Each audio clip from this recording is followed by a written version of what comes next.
నమస్తే. Welcome to political bridge. భారత ప్రభుత్వము వివిధ రంగాల్లో చేసిన సేవలకు గాను పద్మ అవార్డులను ప్రకటిస్తుంది. మన ఆంధ్రప్రదేశ్ రాష్ట్రానికి చెందిన 9 మందికి పద్మశ్రీ అవార్డులను ప్రకటించింది.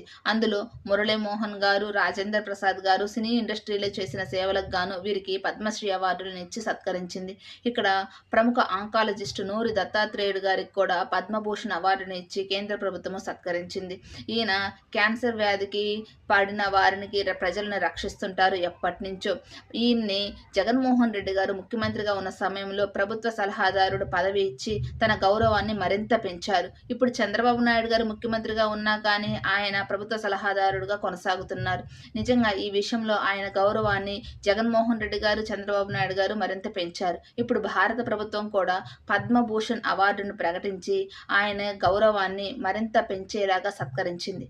మీరేమంటారు? కామెంట్ చేయండి. వీడియో నచ్చితే లైక్ చేయండి, షేర్ చేయండి, సబ్స్క్రైబ్ చేయండి. Thank you.